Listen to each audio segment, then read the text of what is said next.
El silencio de esta casa me abraza como una mortaja fría. Han pasado 3 semanas desde que regresé del hospital, 3 semanas desde que todo cambió para siempre. La cicatriz en mi abdomen aún duele cuando me levanto de la cama cada mañana.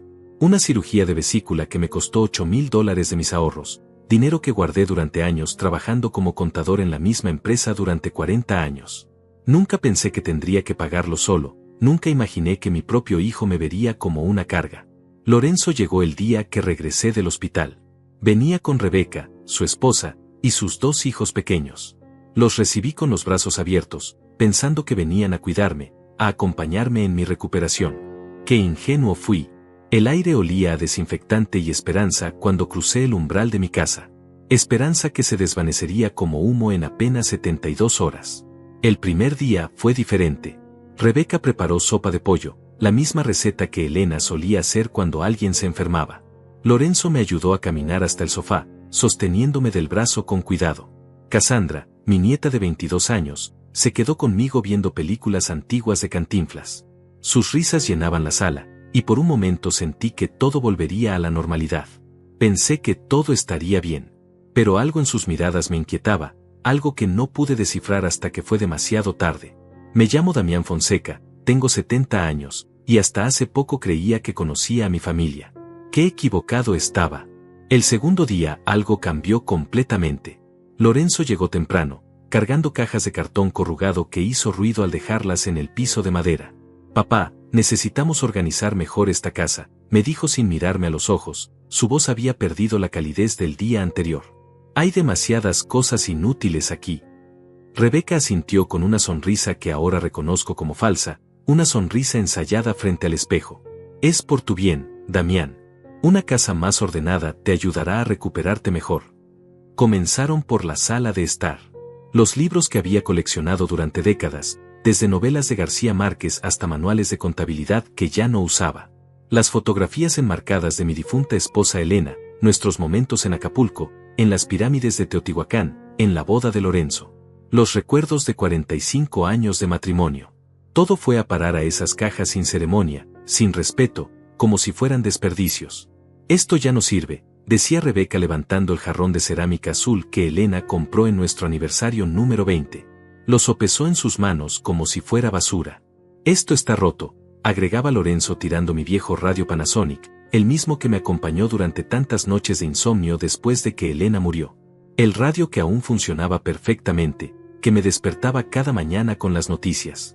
Intenté protestar desde mi lugar en el sofá. «Ese jarrón tiene valor sentimental», les dije con voz temblorosa, sintiendo como las palabras se ahogaban en mi garganta. Lorenzo me miró con impaciencia, como si hubiera interrumpido algo importante. «Papá, son solo cosas. No puedes vivir aferrado al pasado». Rebeca se acercó y me palmeó el hombro como si fuera un niño que no entiende. «Entendemos que es difícil, pero confía en nosotros. Sabemos lo que es mejor para ti». El tercer día llegó el momento que nunca olvidaré, el momento que cambió todo para siempre.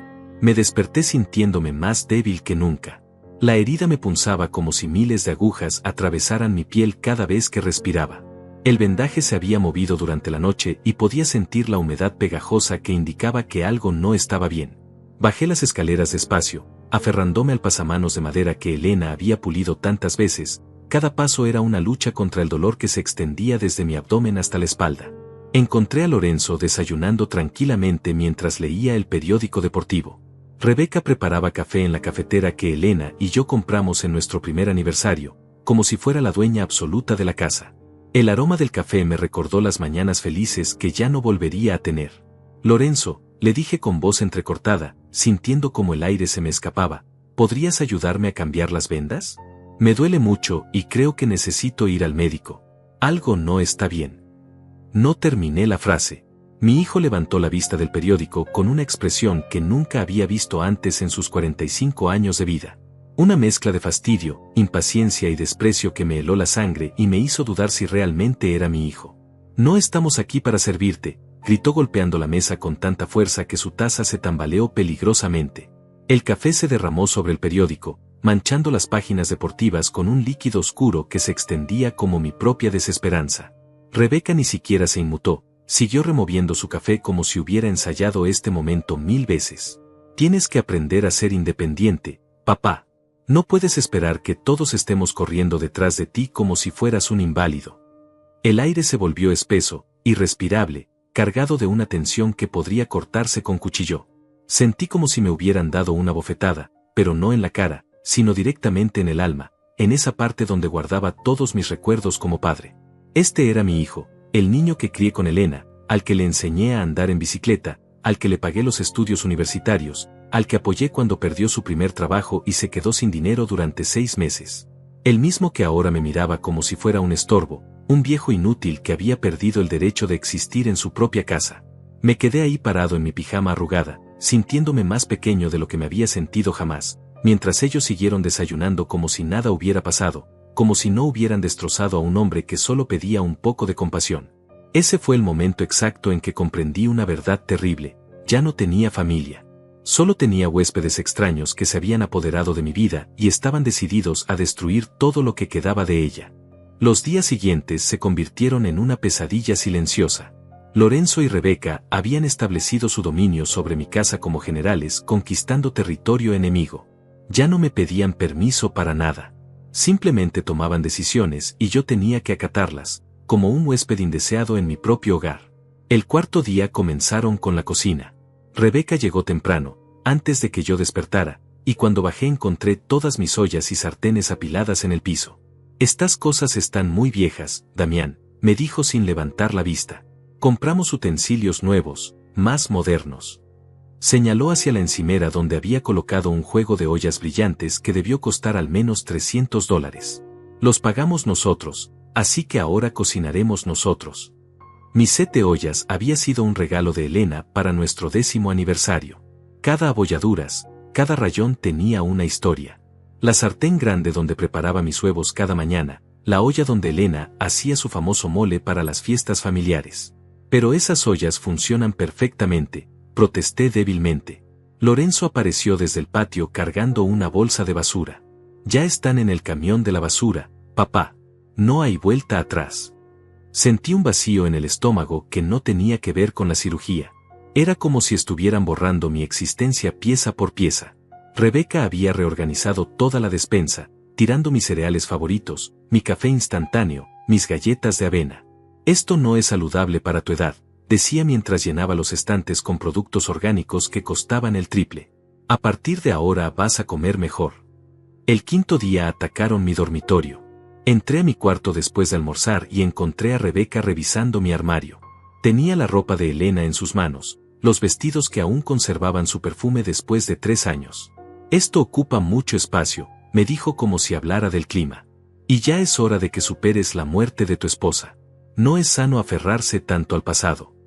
«No toques esa ropa», le dije con más firmeza de la que había mostrado en días.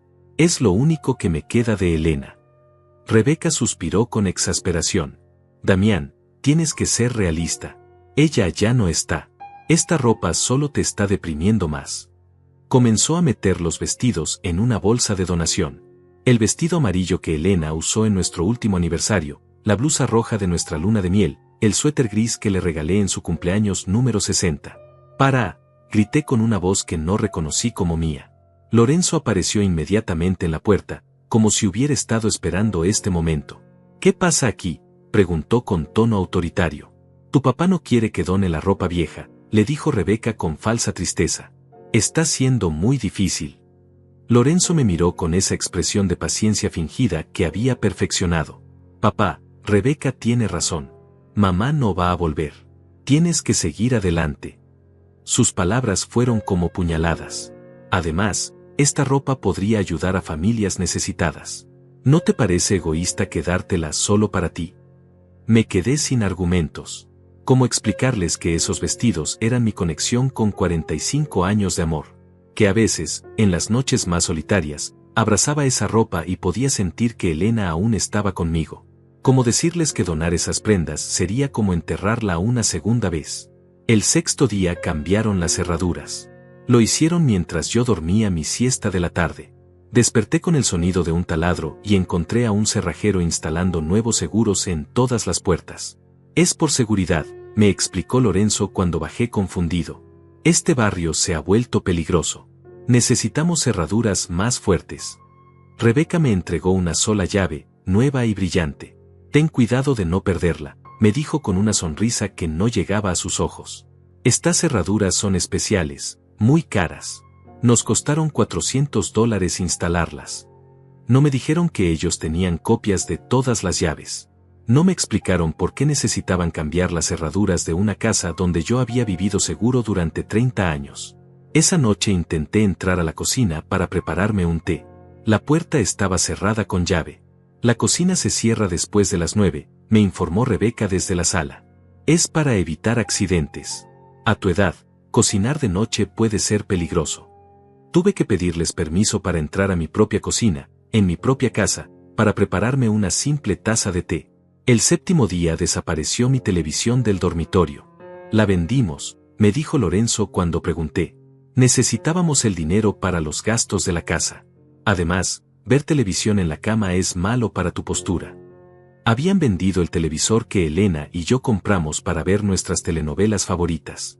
El mismo donde veíamos las noticias cada mañana durante nuestros últimos años juntos. ¿Cuánto obtuvieron por él?, pregunté. $150, respondió Rebeca. Pero no te preocupes, usamos el dinero para comprar vitaminas para tu recuperación. Me mostró un frasco de pastillas genéricas que probablemente costó $20. El resto del dinero había desaparecido en sus bolsillos. Comencé a notar que desaparecían más cosas. La cafetera de Elena, mi colección de monedas antiguas, el reloj de pared que había pertenecido a mi padre. Cuando preguntaba, siempre tenían una explicación. Se rompió, estaba obsoleto, lo donamos porque ocupaba mucho espacio. Cada objeto que desaparecía llevaba consigo un pedazo de mi historia, de mi identidad. El 8º día establecieron un horario para mí. Para ayudarte a organizarte mejor, explicó Rebeca mientras pegaba una hoja en la puerta del refrigerador. Desayuno a las 7, almuerzo a las 12, cena a las 6. Siesta de 2 a 4.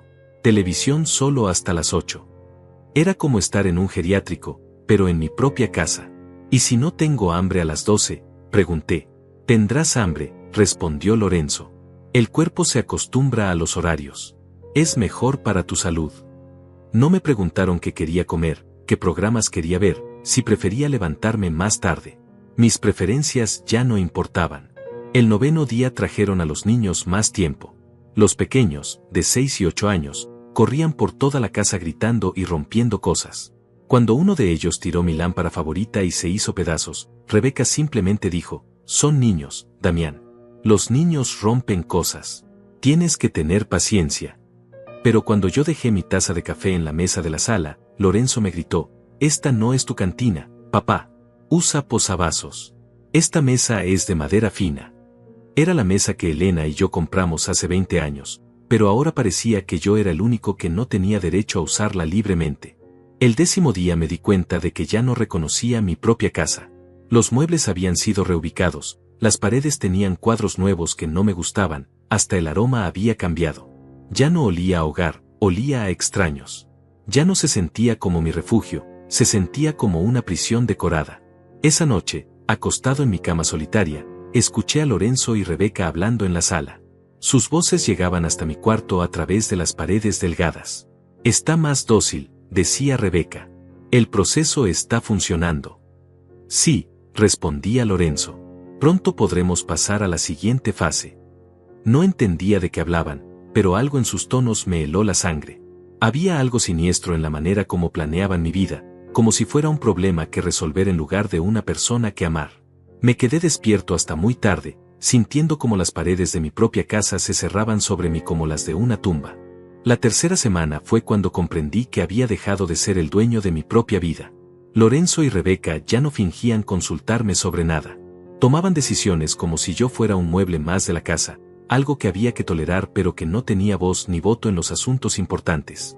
Una mañana desperté y encontré que habían cambiado la distribución completa de la sala. El sofá donde Elena y yo solíamos ver televisión cada noche estaba arrinconado contra la pared, como un animal castigado. En su lugar había puesto un sofá nuevo, de cuero negro, que debió costar al menos $1000. Es más moderno, me explicó Rebeca cuando bajé confundido. El viejo ya estaba muy desgastado. Pero ese sofá lo compramos Elena y yo para nuestro aniversario, protesté débilmente. Tiene valor sentimental. Lorenzo ni siquiera levantó la vista del periódico. Papá, tienes que dejar de vivir en el pasado. Mamá ya no está aquí para verlo. Sus palabras me dolieron más que cualquier golpe físico. El sofá viejo, mi sofá, estaba en el garaje esperando al camión de la basura. Me acerqué a tocarlo una última vez. Los cojines conservaban la forma de nuestros cuerpos después de tantos años de uso. Ahí Elena me consoló cuando perdí mi trabajo a los 60 años. Ahí celebramos los cumpleaños de Lorenzo cuando era niño. Ahí pasamos nuestras últimas noches juntos antes de que el cáncer se la llevara. No puedes estar todo el día ahí parado, me dijo Rebeca desde la puerta del garaje. Ven a desayunar. Tenemos que hablar contigo sobre algunas cosas importantes. Su tono era el mismo que usaría una enfermera con un paciente difícil. Ya no me hablaba como a un adulto, sino como a alguien que había perdido la capacidad de tomar decisiones. Durante el desayuno me entregaron una lista impresa. Estas son las nuevas reglas de la casa, anunció Lorenzo con la seriedad de un director de hospital, para que todos podamos convivir mejor. Leí la lista con creciente horror. No podía usar la cocina sin supervisión. No podía recibir visitas sin aviso previo. No podía hacer llamadas telefónicas después de las 8 de la noche. No podía salir de la casa sin informar a dónde iba y cuándo regresaría. Esto es ridículo, les dije. Soy un adulto de 70 años, no un adolescente rebelde. Rebeca intercambió una mirada significativa con Lorenzo. Damián, estás en una edad donde pueden pasar accidentes. Es por tu propia seguridad. Además, agregó Lorenzo, esta casa ahora también es nuestra responsabilidad. Tenemos que proteger nuestra inversión. Su inversión. Esas palabras resonaron en mi cabeza como campanadas funerarias. Mi casa, el lugar donde construí mi vida con Elena, donde crié a mi hijo, se había convertido en una inversión para ellos. Yo me había convertido en un obstáculo para esa inversión. Ese mismo día desconectaron el teléfono fijo de mi dormitorio. Para evitar que hagas llamadas innecesarias, explicó Rebeca. Las llamadas cuestan dinero, y hay que ser más cuidadosos con los gastos. Pero yo había visto la factura telefónica el mes anterior, $25. Una cantidad ridícula para una familia que acababa de gastar $1000 en un sofá nuevo. El teléfono había sido mi único contacto con el mundo exterior.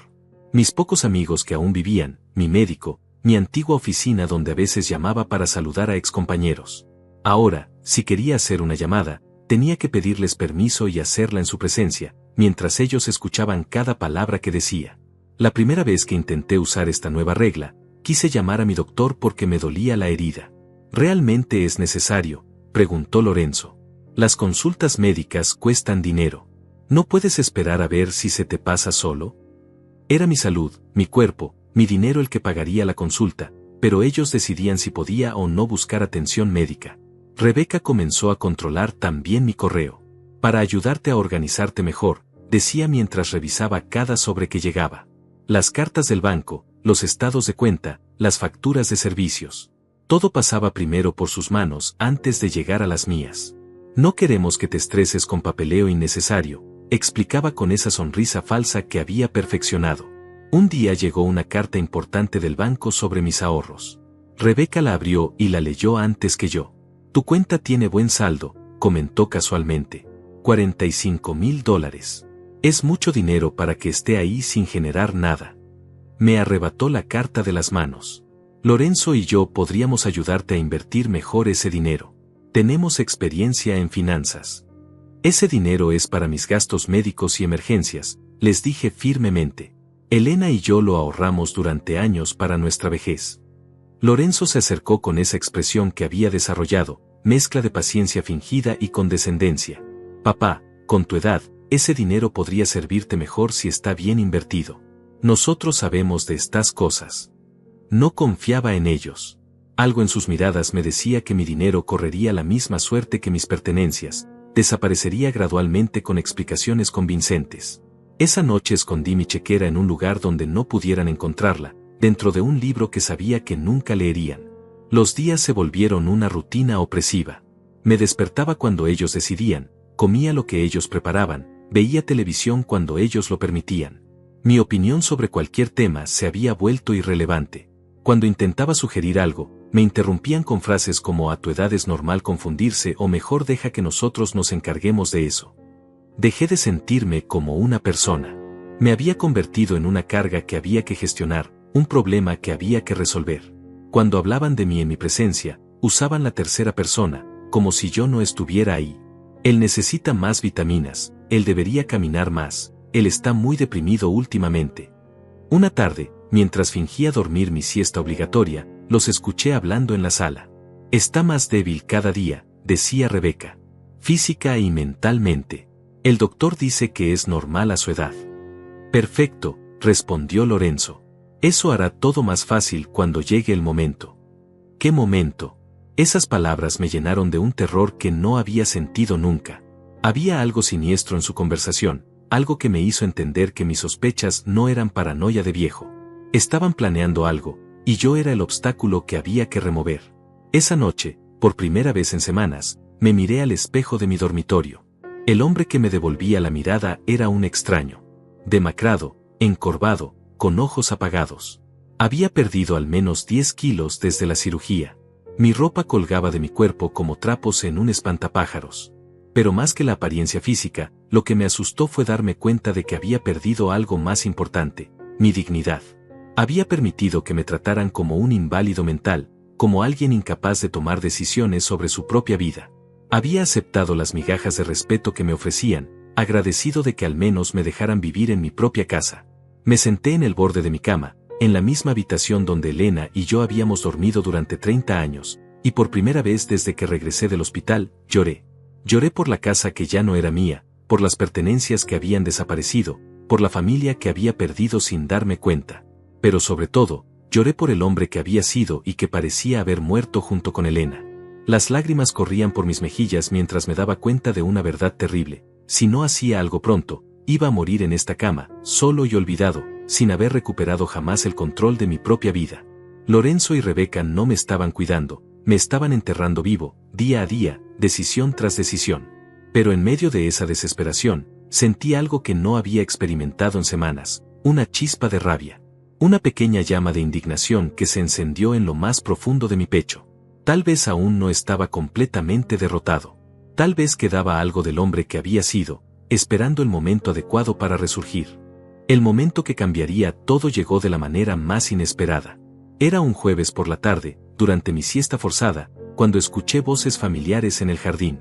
Me acerqué sigilosamente a la ventana y vi a Cassandra, mi nieta, hablando con alguien por teléfono. Su voz llegaba clara a través del cristal abierto. No, mamá, no puedo seguir callándome, decía con voz temblorosa. Lo que están haciendo con el abuelo está mal. Muy mal.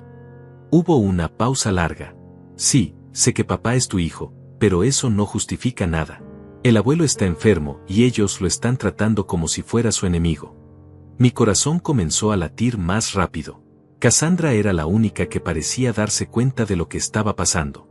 Durante estas semanas había notado sus miradas de preocupación, la forma en que me sonreía con tristeza cuando sus padres no estaban viendo.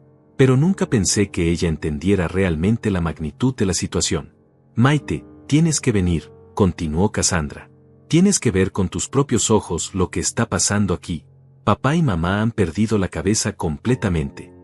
Maite era mi nuera, la esposa de mi hijo menor Ezequiel, que vivía en otra ciudad. Siempre había sido una mujer sensata, diferente a Rebeca en todos los sentidos. Escuché pasos en la escalera y rápidamente me alejé de la ventana, fingiendo que acababa de despertar. Lorenzo entró sin tocar la puerta, una costumbre que había desarrollado recientemente. Papá, necesitamos hablar, me dijo con esa seriedad que había adoptado para todo. Rebeca y yo hemos estado pensando en tu situación. ¿Mi situación?, pregunté, aunque ya temía la respuesta. Sí, tu salud, tu edad, la casa. Todo esto se está volviendo muy complicado para nosotros. Se sentó en la silla junto a mi cama sin esperar invitación. Hemos estado viendo algunas opciones para ti. Lugares donde podrías estar mejor cuidado. El aire se volvió denso. ¿Qué tipo de lugares? Residencias para adultos mayores. Lugares especializados donde tendrías enfermeras las 24 horas, actividades programadas, gente de tu edad. Su voz sonaba ensayada, como si hubiera practicado este discurso frente al espejo. No necesito una residencia, le dije con más firmeza de la que había mostrado en semanas. Esta es mi casa. Aquí está mi vida, mis recuerdos. Lorenzo suspiró con exasperación. Papá, sé realista. Ya no puedes cuidarte solo. Lo hemos visto estos días. Necesitas ayuda constante. La ayuda que necesito la puedo tener aquí, en mi casa. No podemos dedicar nuestras vidas enteras a cuidarte, replicó con dureza. Rebeca y yo tenemos nuestros propios planes, nuestros propios sueños. No podemos sacrificar nuestro futuro por... Se detuvo, pero las palabras no dichas flotaron en el aire como veneno. Por tu padre enfermo, completé la frase por él. Lorenzo no negó mis palabras. Mira, hemos visto una residencia muy bonita en las afueras. San Rafael Gardens. Cuesta $2,000 al mes, pero vale la pena. Tienes el dinero suficiente para pagarlo durante años. Ahí estaba. Mi dinero. Los $45,000 que Elena y yo ahorramos durante décadas. ¿Y qué pasaría con la casa?, pregunté, aunque ya sabía la respuesta. Bueno, alguien tendría que encargarse de ella. No puede quedarse vacía. Sus ojos brillaron con codicia mal disimulada. Rebeca y yo podríamos mudarnos aquí temporalmente, para cuidarla. Temporalmente. Hasta que decidas qué hacer con ella. Venderla, tal vez. Una casa de este tamaño es demasiado trabajo para mantener vacía. Lorenzo ya tenía todo planeado. La residencia donde me encerrarían, la casa que se apropiarían, el dinero que administrarían. Solo faltaba que yo firmara mi propia sentencia de destierro. No voy a ninguna residencia, declaré con una voz que me sorprendió por su firmeza. Esta es mi casa y aquí me voy a quedar. Lorenzo se puso de pie bruscamente. Papá, no tienes opción. Tu salud está deteriorándose. Tu mente también. Hemos consultado con abogados. ¿Abogados? Sí, sobre tutela. Si no puedes tomar decisiones racionales sobre tu bienestar, la ley permite que tu familia lo haga por ti. Sus palabras fueron como dagas de hielo. Habían consultado sobre cómo quitarme legalmente el control de mi vida. No estoy loco, protesté. Un poco confundido, tal vez. Deprimido por la muerte de mamá, por la cirugía. Pero con el tiempo adecuado, puedes empeorar. Es mejor prevenir que lamentar. Lorenzo ya no fingía compasión. Su máscara había caído completamente. Esa noche no pude dormir. Las palabras de Lorenzo resonaban en mi cabeza como campanas funerarias. Tutela. Residencia. $2,000 al mes. Mi casa ocupada por ellos. Mi dinero gastándose lentamente mientras yo languidecía en un geriátrico, esperando la muerte. A las 2 de la mañana escuché voces en la sala. Me levanté con cuidado y me acerqué a la escalera. Lorenzo, Rebeca y otra voz que no reconocía hablaban en susurros. Me asomé ligeramente y vi a un hombre de traje sentado en mi sofá nuevo. El proceso de tutela puede tomar entre 2 y 3 meses, decía el hombre. Necesitamos evidencia médica de que no puede cuidarse solo. Reportes de comportamiento errático, olvidos, decisiones irracionales. Eso no será problema, respondió Rebeca. Hemos estado documentando todo. Su negativa a aceptar ayuda, su obsesión con los objetos del pasado, su aislamiento social. Perfecto, continuó el abogado. Una vez establecida la tutela, ustedes tendrán control completo sobre sus finanzas y decisiones médicas. Podrán vender la casa si consideran que es lo mejor para él. Lorenzo sonrió. ¿Y él no podrá hacer nada para impedirlo? Nada. Una vez que un juez declare que no tiene capacidad para tomar decisiones, su opinión deja de tener valor legal. Sentí que el mundo se desplomaba bajo mis pies. No era solo una residencia. Era la pérdida total de mi libertad, de mi dignidad, de mi derecho a existir como ser humano autónomo. Me estaban planeando una muerte civil, legal y completa. Hay otro tema, dijo Rebeca en voz más baja. Su testamento actual nos deja la casa, pero hay algunas cuentas bancarias que podríamos optimizar antes de que entre en la residencia. El abogado asintió. Hay formas legales de proteger los activos familiares. Transferencias preventivas, reorganización de propiedades. Estaban hablando de robarme. De forma legal, sistemática, pero robo al fin. Mi casa, mi dinero, mi vida entera sería suya antes de que yo siquiera muriera. Y lo peor de todo era que lo estaban haciendo con la bendición de la ley. ¿Cuánto tiempo tenemos?, preguntó Lorenzo. Mientras más pronto inicien el proceso, mejor, respondió el abogado. Los adultos mayores pueden tener momentos de lucidez inesperados. Es mejor actuar mientras está débil y desorientado por la cirugía. Regresé a mi cuarto con piernas temblorosas. Me senté en el borde de la cama, tratando de procesar lo que había escuchado. Mi propio hijo, la sangre de mi sangre, había contratado a un abogado para destruir mi vida. No era solo negligencia o egoísmo. Era una conspiración calculada y fría. Pero en medio de la desesperación, recordé las palabras de Cassandra en el jardín. Ella sabía que algo estaba mal. Ella había llamado a Maite. Tal vez, solo tal vez, no estaba completamente solo en esta guerra que ni siquiera sabía que se estaba librando hasta ahora. Me acerqué a la ventana y miré la luna llena que iluminaba el jardín donde Elena y yo solíamos caminar cada noche. Elena, susurré a la oscuridad, necesito tu fuerza ahora más que nunca. Nuestro hijo se ha convertido en un extraño, y necesito encontrar la manera de luchar. El viento movió las cortinas y por un momento sentí como si Elena estuviera ahí conmigo, recordándome que el hombre que había construido una vida desde la nada, que había criado una familia y levantado un hogar, aún existía en algún lugar dentro de este cuerpo cansado. Por primera vez en semanas, sentí algo parecido a la determinación. No iba a rendirme sin luchar. No iba a permitir que convirtieran mis últimos años en una humillación prolongada. Si querían guerra, la tendrían. Pero esta vez, yo también tendría un plan. Mañana comenzaría a buscar aliados. Mañana empezaría a documentar sus abusos. Mañana iniciaría mi propia conspiración, no para destruir, sino para sobrevivir. Porque por primera vez entendí que esto no era solo sobre una casa o dinero. Era sobre el derecho fundamental de morir con dignidad, en mis propios términos. Tenía que actuar rápido. Y tenía que ser inteligente, porque mi vida dependía de ello. El viernes por la mañana desperté con una claridad mental que no había sentido en semanas. La conversación nocturna que había escuchado había encendido algo dentro de mí, la urgencia de la supervivencia. Tenía que actuar, pero tenía que ser inteligente. Un movimiento en falso y acelerarían sus planes de internarme. Fingí estar más débil de lo que realmente me sentía.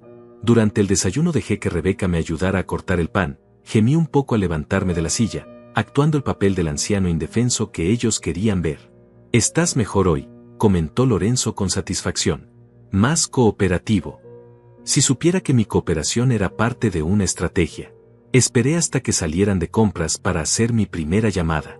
Con manos temblorosas marqué el número de mi viejo amigo Ezequiel, mi único amigo real que quedaba vivo.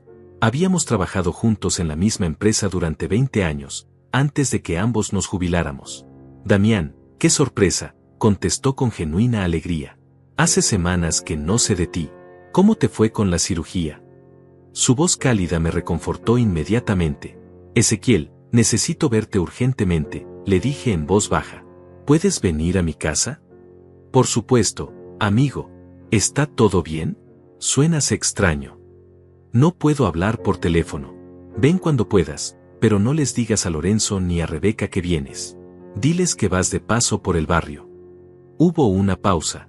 «Damián, me estás asustando. ¿Qué está pasando?».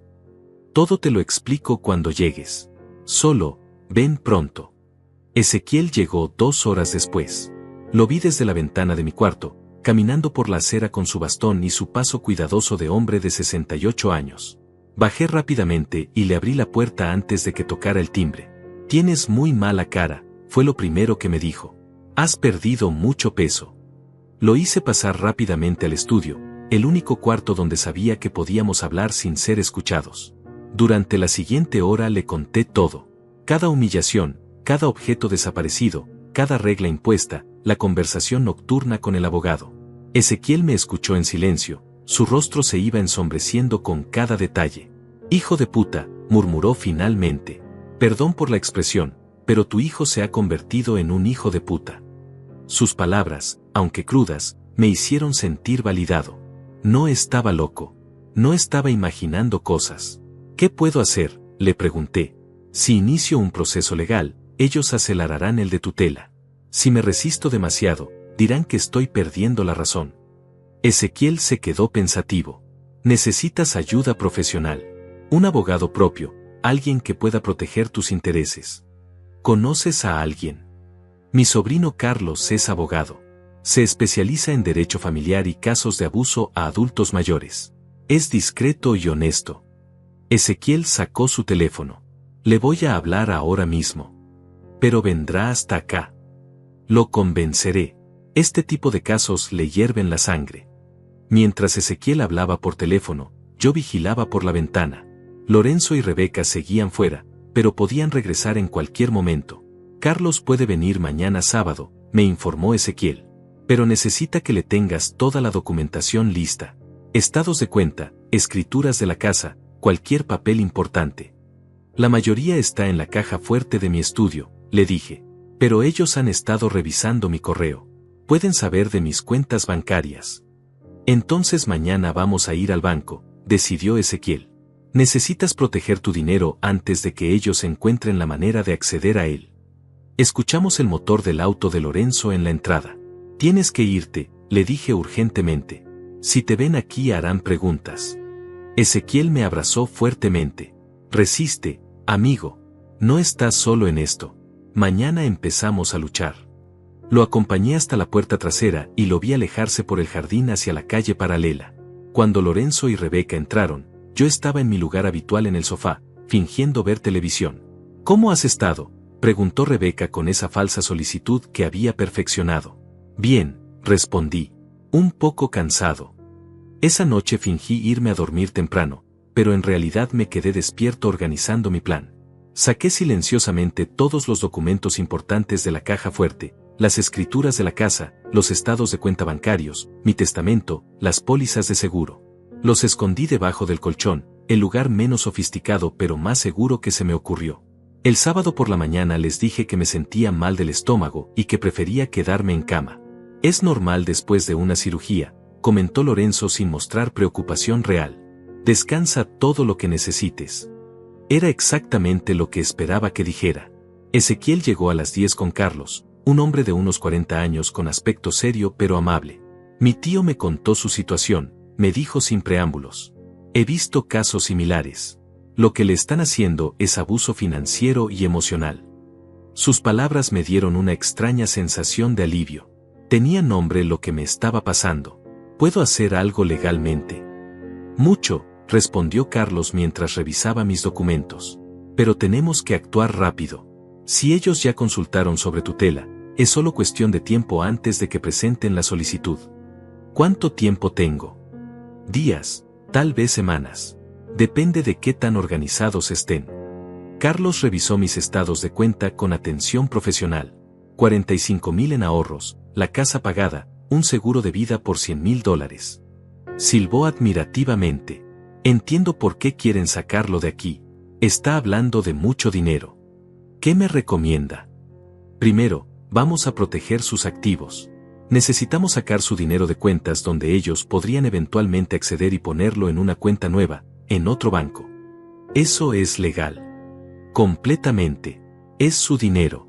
Mientras sea competente mentalmente, puede hacer lo que quiera con él.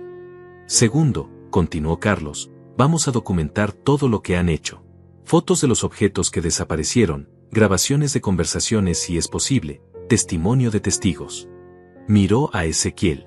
Usted puede testificar sobre el cambio que ha visto en él desde que llegaron. Tercero, necesitamos una evaluación psicológica independiente que demuestre que usted está mentalmente competente. Eso neutralizará cualquier intento de tutela. Carlos cerró su portafolio. Pero lo más importante es que esté preparado para una batalla legal. Ellos no van a rendirse fácilmente. ¿Cuánto va a costar todo esto? Mi consulta hoy es gratis. Si decidimos seguir adelante, mis honorarios serán de $500 por hora. Un caso como este podría costar entre $5,000 y $10,000, dependiendo de cuánto se complique. Pensé en Elena, en los años que trabajamos para ahorrar ese dinero. Hagámoslo, decidí. Prefiero gastar mi dinero defendiéndome que permitir que me lo roben lentamente. Ezequiel sonrió. Ese es el Damián que recuerdo. El hombre que nunca se rendía ante nada. Carlos se puso de pie. Perfecto. Mañana lunes vamos al banco. Mientras tanto, actúe normal. No haga nada que los haga sospechar. Después de que se fueron, me senté en mi estudio sintiéndome diferente. Por primera vez en semanas no me sentía como una víctima indefensa. Tenía un plan, tenía aliados, tenía esperanza. La guerra apenas estaba comenzando, pero por lo menos ahora tenía armas para luchar. Esa noche, durante la cena, observé a Lorenzo y Rebeca con nuevos ojos. Ya no me intimidaban. Los veía como lo que realmente eran, dos personas codiciosas que habían subestimado gravemente a su presa. Habían pensado que era un viejo confundido y débil. Estaban a punto de descubrir que habían despertado algo mucho más peligroso, un hombre con nada que perder y todo por recuperar. «Estás más animado hoy», comentó Rebeca. «Sí», respondí con una sonrisa que esperaba que interpretaran como resignación. «Estoy empezando a aceptar las cosas como son». Si supieran que mi aceptación era en realidad una declaración de guerra. Una guerra silenciosa, legal, pero despiadada. Una guerra que pensaba ganar a cualquier costo. Porque había recordado algo fundamental: yo no era solo Damián Fonseca, el viejo enfermo que habían estado humillando. Era Damián Fonseca, el hombre que había construido una vida desde cero, que había enfrentado la muerte de su esposa y había sobrevivido. Y ese hombre no se iba a rendir sin la pelea de su vida. El lunes por la mañana despertó con una determinación férrea corriendo por mis venas. Hoy comenzaría la contraofensiva. Carlos había llegado temprano, a las 8, cuando Lorenzo y Rebeca todavía dormían. Lo hice entrar por la puerta trasera como habíamos acordado. «¿Está listo para esto?», me preguntó mientras revisaba los documentos que había preparado. «Más que listo», respondí. «He estado listo desde hace semanas sin saberlo». Carlos sonrió. «Perfecto. Vamos a darles una lección que no van a olvidar». Salimos de la casa discretamente. Le había dicho a Rebeca que iría a caminar al parque, algo que hacía ocasionalmente desde mi recuperación. Nunca sospecharía que en realidad iba a proteger mi patrimonio de sus garras codiciosas. El banco estaba a solo 10 minutos en auto. Carlos había traído toda la documentación necesaria. «Vamos a abrir una cuenta en un banco diferente», me explicó durante el trayecto. «Uno donde ellos no tengan ningún tipo de acceso o información. Y vamos a mover todo su dinero ahí hoy mismo». En el Banco Nacional me atendió una gerente llamada Patricia, una mujer de unos 50 años con aspecto profesional. Carlos le explicó la situación sin entrar en detalles íntimos. «Mi cliente necesita reorganizar sus finanzas por motivos de seguridad familiar», le dijo discretamente. Patricia asintió con comprensión. «Vemos estos casos más seguido de lo que la gente imagina», comentó mientras preparaba los formularios. «Adultos mayores que necesitan proteger sus activos de familiares problemáticos». La palabra flotó en el aire con todo su peso. «¿Cuánto tiempo tomará transferir los fondos?», pregunté. «Si son del mismo banco, puede ser inmediato. Si son de bancos diferentes, máximo 24 horas», respondió Patricia. «¿De qué banco viene el dinero?». «Banco Internacional», le dije. «Son $45,000 en una cuenta de ahorros». «Perfecto. Podemos hacer la transferencia hoy mismo. ¿Quiere que abramos también una cuenta corriente nueva?». Carlos intervino. «Sí, y queremos que ninguna información sobre estas cuentas pueda ser proporcionada a terceros sin autorización expresa y por escrito del señor Fonseca». Patricia tomó nota cuidadosamente. «Entendido. También podemos configurar alertas por mensaje de texto para cualquier movimiento en las cuentas». «Excelente idea», dijo Carlos. «Y queremos que todo el correo bancario vaya a una dirección diferente». Me dio la dirección de su oficina. Mientras Patricia procesaba los papeles, sentí una mezcla de nervios y emoción. Estaba dando el primer paso real para recuperar el control de mi vida. «¿Se arrepiente?», me preguntó Carlos en voz baja. «Para nada», respondí. «Solo lamento no haberlo hecho antes». La transferencia se completó en 2 horas. $45,000 que Elena y yo habíamos ahorrado con tanto sacrificio ahora estaban a salvo, fuera del alcance de Lorenzo y Rebeca. «¿Y ahora qué?», pregunté cuando salimos del banco. «Ahora vamos a la segunda fase», me dijo Carlos con una sonrisa que me gustó mucho. «Vamos a ver a un psicólogo forense que conozco. Necesitamos una evaluación oficial que demuestre que usted está perfectamente capacitado para tomar decisiones». La consulta con el doctor Roberto Méndez fue reveladora. Era un hombre mayor, de unos 60 años, con décadas de experiencia en casos legales. «He leído su expediente médico», me dijo después de una evaluación de 2 horas. «Su cirugía fue exitosa, su recuperación es normal, y mentalmente está perfectamente competente». «¿Eso servirá en un tribunal?». «Absolutamente. Voy a emitir un reporte completo que certifique su capacidad mental. Cualquier intento de tutela contra usted será muy difícil de sostener con esta documentación. El doctor Méndez se quitó los lentes. Si me permite preguntarle, ¿qué tipo de persona intenta quitarle la autonomía a su propio padre? El tipo de persona que ve a su padre como un obstáculo para su herencia, respondí con amargura. El doctor asintió tristemente. Veo casos así cada mes. Familias que no pueden esperar a que sus padres mueran naturalmente. Regresé a casa a las 3 de la tarde, justo a tiempo para mi siesta programada. Lorenzo y Rebeca no notaron nada diferente. ¿Cómo estuvo tu caminata?, preguntó Rebeca sin mucho interés. Bien, me ayudó a despejarme, respondí honestamente. Me había despejado más de lo que ella podía imaginar. Esa tarde, mientras fingía ver televisión, observé a Lorenzo y Rebeca con nuevos ojos. Ellos creían que tenían todo bajo control, que yo era una presa fácil esperando a ser devorada. No sabían que acababa de mover la pieza más importante del tablero fuera de su alcance. Al día siguiente, martes, Carlos llamó para confirmar que todo había salido perfecto. Sus nuevas cuentas están activas, el reporte psicológico está listo, y tengo una propuesta adicional, me dijo. ¿Qué tipo de propuesta? ¿Qué opinaría de vender la casa? La pregunta me tomó por sorpresa. ¿Vender mi casa?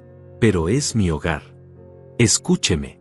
Si vende la casa ahora, ellos no pueden reclamar tutela sobre algo que ya no existe. Además, puede comprar algo más pequeño, más manejable, y tener dinero extra para vivir cómodamente. Pero Lorenzo y Rebeca. Exactamente.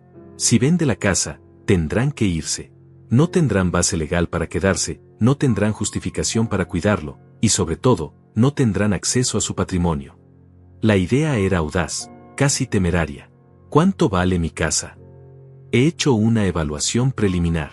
En el mercado actual, podría obtener entre 120 y 140 mil dólares. Es una propiedad excelente en una zona premium. La cifra me sorprendió. Elena y yo la habíamos comprado por 30 mil dólares hace 30 años. ¿Y dónde viviría yo? Hay apartamentos muy dignos para adultos mayores. Lugares con seguridad, servicios médicos cercanos, comunidades activas. Por 40 mil dólares puede comprar algo perfecto. Carlos hizo una pausa. Piénselo. Tendría su propia vida, su independencia, y más de 100 mil dólares adicionales. La idea me daba vértigo.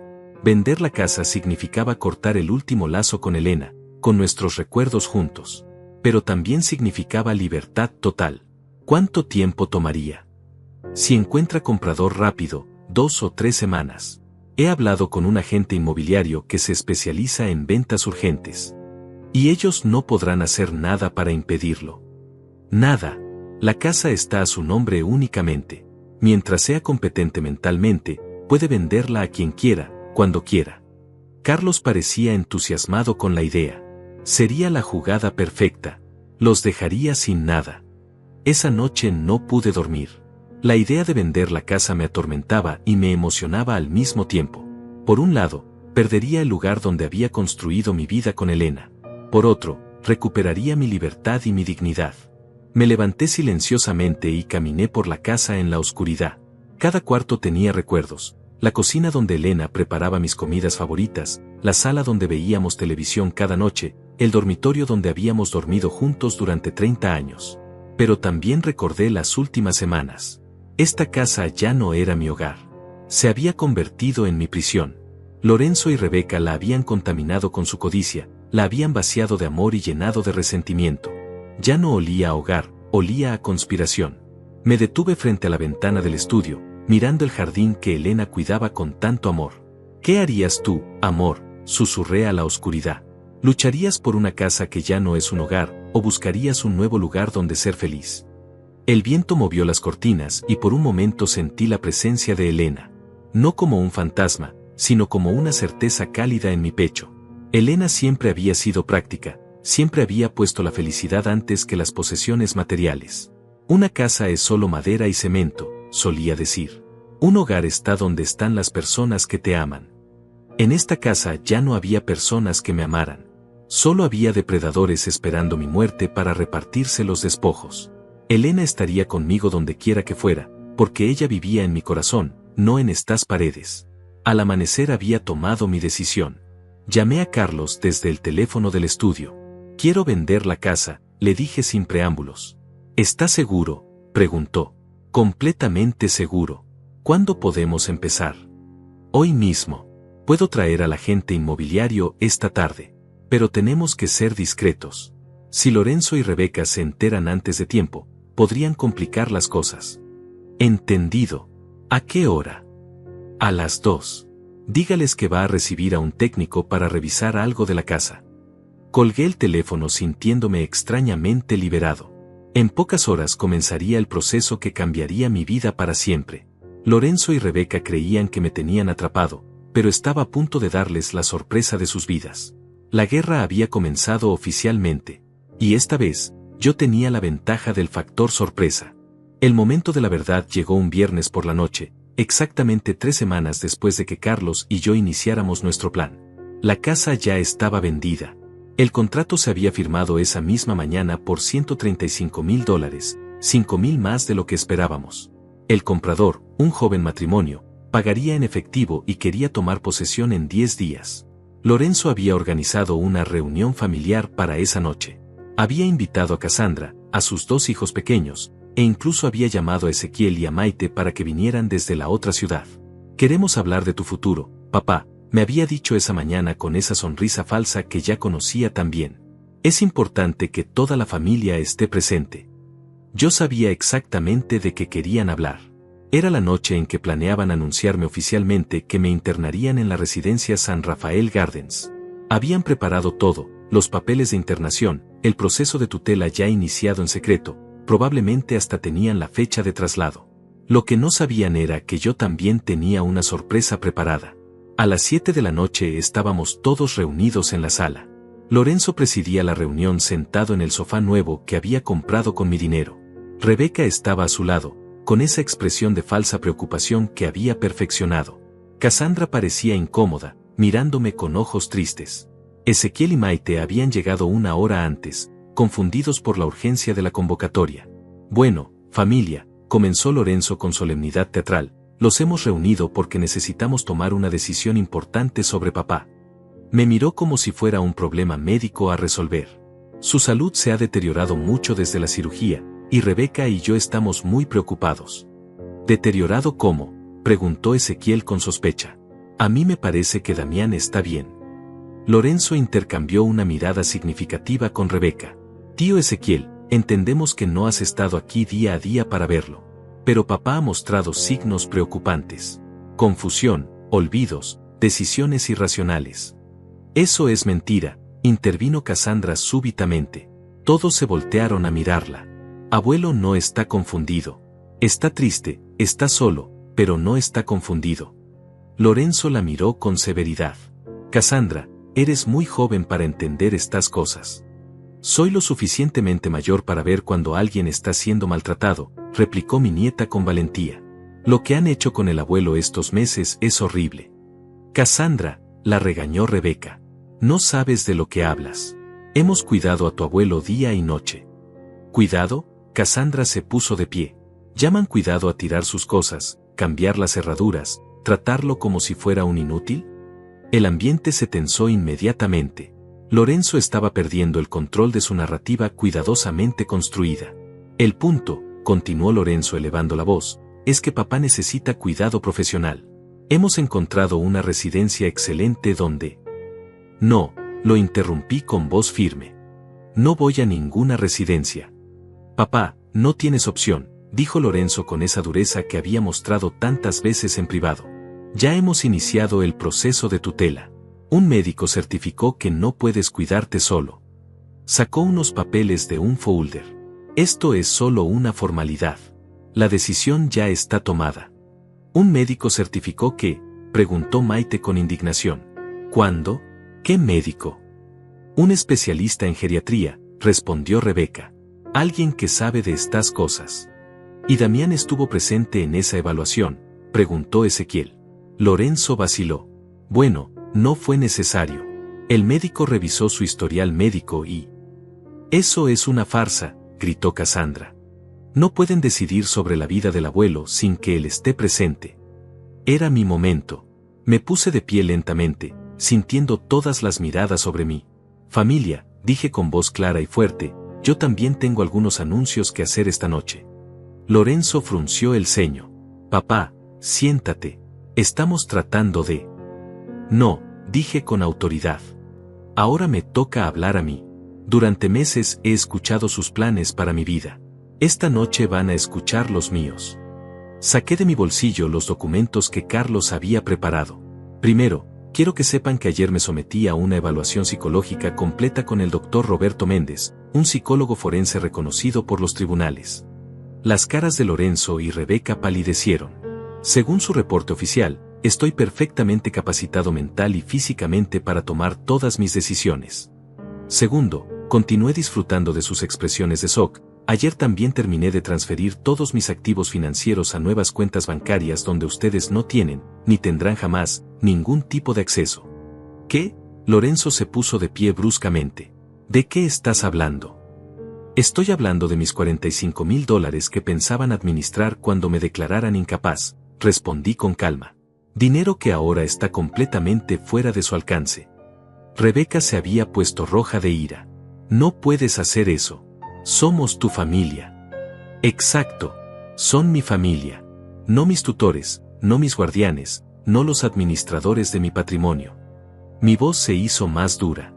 Son mi familia, y así es como me han tratado. Pero papá, Lorenzo intentó recuperar el control, sin ese dinero no puedes pagar la residencia. Tienes razón, lo interrumpí con una sonrisa. No puedo pagar la residencia. Afortunadamente, no voy a necesitarla. Hice una pausa dramática, saboreando el momento. Porque esta casa ya está vendida. El silencio que siguió fue ensordecedor. Lorenzo y Rebeca me miraban como si acabara de anunciar que venía de Marte.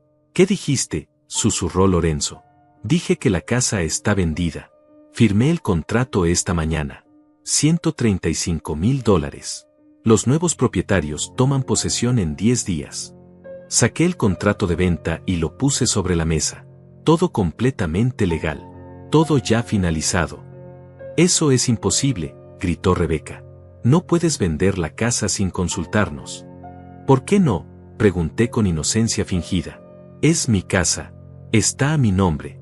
Soy mentalmente competente. ¿Por qué no podría venderla? Lorenzo se abalanzó hacia los documentos. Esto tiene que ser una broma. Esto no puede ser real.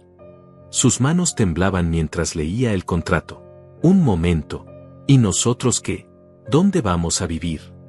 Ese no es mi problema, respondí con frialdad. Ustedes vinieron aquí como invitados. Los invitados se van cuando el anfitrión se los pide. Miré a Lorenzo directo a los ojos. Los estoy pidiendo que se vayan. Tienen 10 días para encontrar otro lugar. Esto es una locura, gritó Rebeca.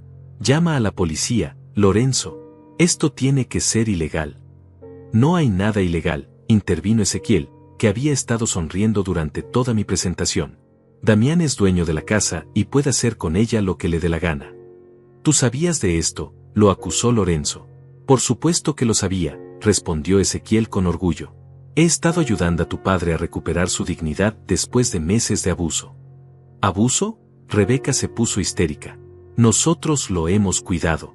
Le hemos dado todo. Me han dado reglas, horarios, humillaciones y desprecio, repliqué. Lo único que querían darme era una celda en un geriátrico para poder robarse mi herencia. Cassandra comenzó a aplaudir. ¡Bravo, abuelo! ¡Bravo! Sus aplausos resonaron en la sala como música celestial. Maite también sonreía ampliamente. Me parece perfecto, Damián. Era hora de que pusieras límites. Lorenzo parecía un animal acorralado. Papá, no puedes hacernos esto. Somos tu familia. Tenemos hijos pequeños. ¿Dónde vamos a vivir? Deberían haber pensado en eso antes de planear internarme contra mi voluntad, respondí sin misericordia. Deberían haber pensado en eso antes de tratarme como si fuera un estorbo en mi propia casa. Pero el dinero de la casa, intentó Rebeca. El dinero de la casa es mío, la corté. Como siempre ha sido. Como siempre debió seguir siendo. ¿Y tu testamento?, preguntó Lorenzo desesperadamente. ¿Seguimos siendo tus herederos? La pregunta me dolió más de lo que esperaba. No lo sé, Lorenzo. Eso dependerá de cómo se comporten durante estos últimos 10 días. Hasta ahora, no me han dado muchas razones para dejarles nada. Lorenzo se desplomó en el sofá, con la cabeza entre las manos. Rebeca lloraba de rabia e impotencia. Los niños pequeños, que no entendían qué pasaba, comenzaron a llorar también por el ambiente tenso. Hay algo más, agregué para terminar de enterrar sus esperanzas. Mi abogado ha documentado todo lo que han hecho durante estos meses. El maltrato emocional, el abuso financiero, las amenazas de tutela forzada. Si intentan cualquier tipo de represalia legal contra mí, estamos preparados para contrademandar. Me dirigí hacia la escalera, sintiéndome más alto de lo que me había sentido en meses. Ahora, si me disculpan, me voy a dormir. Ha sido un día muy productivo. Me detuve en el primer escalón. Y mañana comenzaré a buscar mi nuevo hogar. Un lugar donde pueda vivir con dignidad, rodeado de personas que realmente me aprecien. Subí las escaleras lentamente, escuchando el caos que había dejado abajo. Gritos, llantos, acusaciones mutuas. El sonido de una familia que se desintegraba porque había sido construida sobre codicia en lugar de amor. Me senté en el borde de mi cama, exhausto pero triunfante. Había recuperado mi vida, mi dignidad, mi libertad. Lorenzo y Rebeca habían aprendido una lección que nunca olvidarían. Nunca subestimes a un hombre que ya no tiene nada que perder. Era la primera noche en meses que me acosté sintiéndome como el dueño de mi propio destino. Los 10 días que siguieron a mi declaración de guerra fueron los más liberadores de mi vida. Lorenzo y Rebeca se movían por la casa como fantasmas derrotados, empacando sus pertenencias con una mezcla de rabia contenida y desesperación. Ya no me dirigían la palabra, excepto para lanzarme miradas de odio cuando pensaban que no los veía. El lunes por la mañana, Carlos me acompañó a ver varios apartamentos. El tercero que visitamos me enamoró instantáneamente. Era un condominio de 2 habitaciones en una zona tranquila, con vista al parque donde Elena y yo solíamos caminar. Tenía cocina moderna, baño adaptado para adultos mayores, y lo más importante, una terraza donde podría tomar café cada mañana viendo el amanecer. ¿Cuánto cuesta?, pregunté a la agente inmobiliaria. $42,000, respondió. Incluye todos los servicios, seguridad las 24 horas, y hay un centro médico a 2 cuadras. Era perfecto. Firmé el contrato esa misma tarde. Ezequiel me ayudó con la mudanza. ¿No te da nostalgia dejar la casa?, me preguntó mientras empacábamos mis libros favoritos. Para nada, respondí honestamente. Esa casa murió cuando murió Elena. Lo que estoy dejando atrás es solo un edificio lleno de malos recuerdos recientes. Cassandra llegó el miércoles para ayudarme. Abuelo, estoy tan orgullosa de ti, me dijo mientras seleccionábamos las fotografías que me llevaría. Nunca pensé que tendrías el valor de enfrentarlos así. Yo tampoco, admití. Pero a veces la desesperación te da fuerzas que no sabías que tenías. Mi nieta había decidido mudarse conmigo temporalmente. Mis padres están furiosos conmigo por apoyarte, me contó. Pero no me importa. Prefiero vivir contigo que con 2 personas que se han vuelto tan amargas. Su decisión me llenó de una alegría que no sentía desde antes de la cirugía. El jueves recibí una visita inesperada. Hilario, un viejo compañero de trabajo que no veía hace años, tocó a mi puerta. Ezequiel me contó lo que pasó, me dijo. Quería venir a felicitarte y a ofrecerte algo. ¿Qué cosa? Trabajo. Consultoría contable de medio tiempo. 2 días a la semana, $1,000 al mes. ¿Te interesa? La propuesta me tomó por sorpresa. A los 70 años, pensé que mi vida laboral había terminado para siempre. ¿En serio me quieres trabajando a mi edad? Damián, la experiencia no se jubila, respondió Hilario. Además, después de lo que acabas de hacer con tu familia, creo que eres exactamente el tipo de persona decidida que necesitamos. El viernes, mi último día en la casa, Lorenzo hizo un último intento desesperado. Papá, me dijo mientras yo supervisaba que los de la mudanza no se llevaran nada suyo por error, podemos empezar de nuevo. Rebeca y yo hemos hablado. Nos damos cuenta de que cometimos errores. Errores, repetí. Lorenzo, ustedes no cometieron errores. Ejecutaron un plan calculado para robarme mi dinero y mi dignidad. Eso no es un error, eso es una traición. Pero somos familia, insistió. Podemos solucionarlo. Somos parientes, lo corregí. La familia se basa en amor y respeto. Ustedes perdieron el derecho de llamarse mi familia cuando decidieron que era más valioso muerto que vivo. Lorenzo se alejó sin decir más. Mi nueva vida comenzó oficialmente el sábado por la mañana. Desperté en mi apartamento nuevo, en mi cama nueva, rodeado de silencio pacífico en lugar del ambiente tóxico que había soportado durante meses. Cassandra preparó café mientras yo contemplaba el amanecer desde mi terraza. ¿De qué te arrepientes, abuelo?, me preguntó. De haber esperado tanto tiempo para reaccionar, respondí sin dudar. Debí haberlos enfrentado desde el primer día que me faltaron el respeto. ¿Y de qué te sientes orgulloso? De haber recuperado mi dignidad. De haber demostrado que la edad no es sinónimo de indefensión. El domingo Ezequiel y Maite vinieron a visitarme. Trajeron una botella de vino y una torta para celebrar mi renacimiento, como lo llamó Maite. Brindemos, dijo Ezequiel levantando su copa, por los amigos que se vuelven familia cuando la familia se vuelve enemiga. Esa noche, mientras Cassandra veía televisión en la sala, me senté en mi escritorio nuevo y escribí una carta que nunca enviaría. Una carta a Elena, contándole todo lo que había pasado y cómo había encontrado la fuerza para defenderme. Amor, escribí, hoy me siento orgulloso del hombre que fui contigo y del hombre que sigo siendo sin ti. El lunes comencé mi nuevo trabajo. La oficina de Hilario estaba llena de gente joven que me recibió con respeto y curiosidad. Don Damián, me dijo una de las asistentes, Hilario nos contó que usted es una leyenda de la contabilidad. Por primera vez en meses, me sentí útil y valorado. Esa semana también me inscribí en un club de lectura para adultos mayores y en clases de natación. Mi nueva vida estaba llena de posibilidades que había olvidado que existían. Gente nueva, actividades nuevas, propósitos nuevos. Una tarde, mientras regresaba de nadar, me encontré con Roberto, un vecino de mi edad que también vivía solo. ¿Quiere venir a cenar?, me invitó. Estoy haciendo pollo al horno y es demasiado para uno solo. Acepté, y esa cena se convirtió en la primera de muchas. Poco a poco fui construyendo una nueva red de apoyo. Personas que me elegían como amigo porque querían mi compañía, no porque necesitaran mi dinero. Personas que valoraban mi experiencia y mi sabiduría, no que las veían como cargas. Al final de mi primera semana en mi nueva vida, hice un balance. Tenía un hogar digno, un trabajo satisfactorio, una nieta que me amaba, amigos verdaderos, y más de $140,000 en el banco. Pero más importante que todo eso, tenía mi autoestima de vuelta. Esa noche llamé a Carlos para agradecerle. No me agradezca, me dijo. Usted hizo todo el trabajo. Yo solo le di las herramientas legales. El valor lo puso usted. ¿Qué pasará con Lorenzo y Rebeca? Encontraron un apartamento pequeño del otro lado de la ciudad. Creo que la lección fue aprendida. Mientras me preparaba para dormir, reflexioné sobre los meses pasados. Había estado tan cerca de perder todo, mi casa, mi dinero, mi libertad, mi dignidad. Pero en el último momento, cuando todo parecía perdido, había encontrado la fuerza para luchar.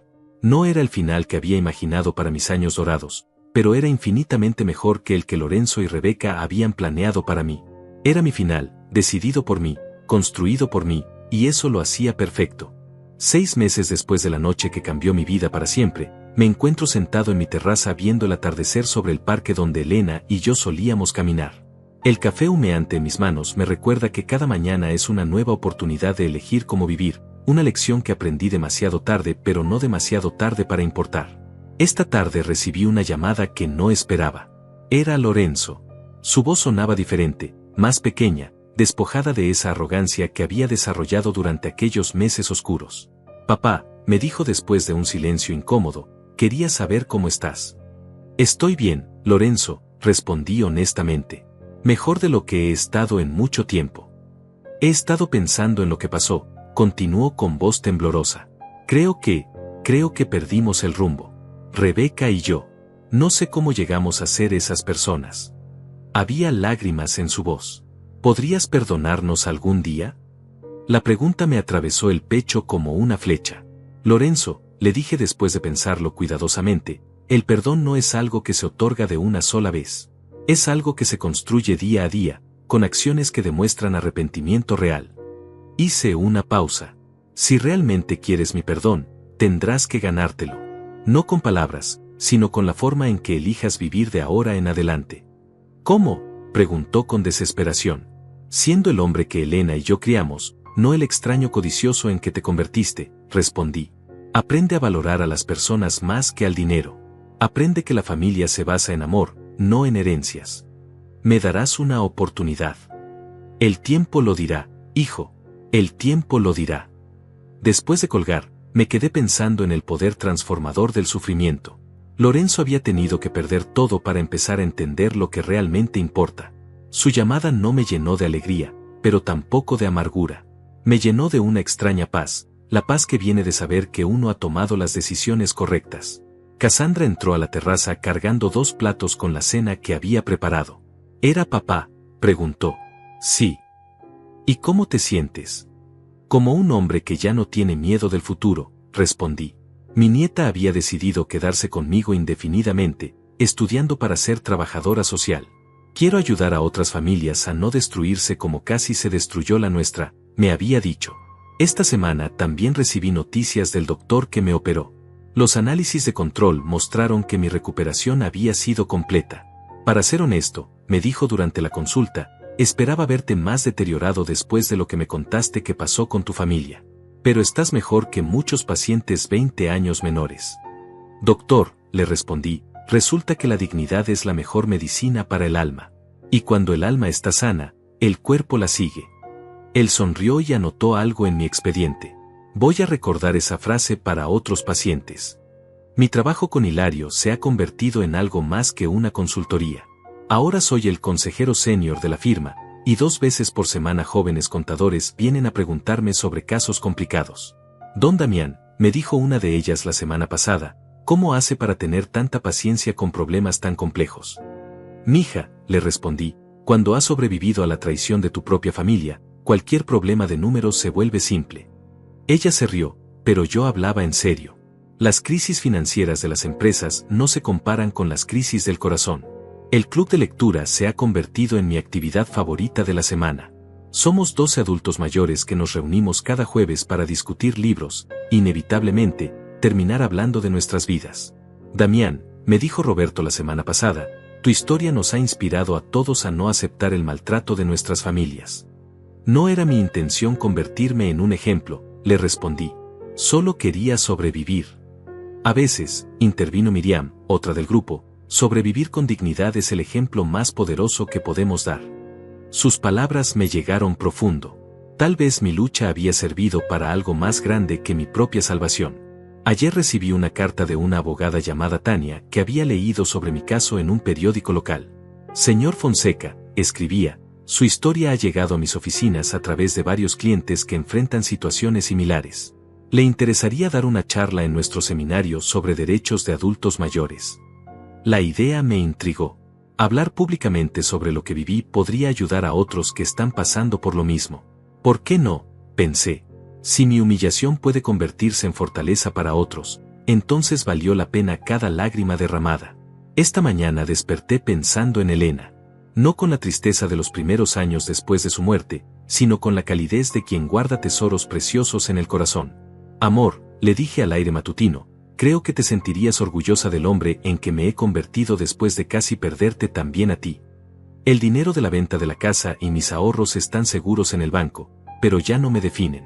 He aprendido que la verdadera riqueza no está en lo que tienes, sino en lo que no estás dispuesto a sacrificar por tenerlo.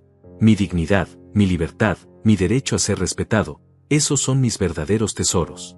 Mañana comenzaré a escribir un libro sobre mi experiencia. Carlos sugirió el título, Nunca es tarde para empezar de nuevo, cómo recuperé mi vida a los 70 años. Podría ayudar a mucha gente, me dijo. Y también podría ser una forma de procesar completamente lo que viviste. Mientras el sol se oculta detrás de los árboles del parque, reflexiono sobre estos meses extraordinarios. Entré a este año como un viudo enfermo y solitario. Lo terminaré como un hombre libre, rodeado de personas que me eligen y me valoran, con un propósito renovado y una esperanza que creía perdida para siempre. No sé cuántos años me quedan, pero sé que cada uno de ellos será vivido en mis propios términos, con la dignidad intacta y el corazón abierto a las posibilidades.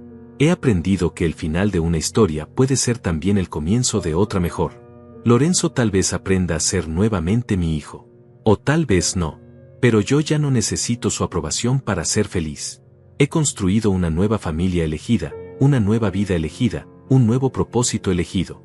La lección más valiosa que he aprendido es esta: nunca es demasiado tarde para defenderte, nunca es demasiado tarde para cambiar tu historia, nunca es demasiado tarde para recordar quién eres realmente cuando quitas todas las expectativas que otros han puesto sobre ti. Cassandra sale a la terraza con té para ambos. ¿En qué piensas, abuelo? En que la vejez no es el final de la vida, le respondo. Es el comienzo de la sabiduría.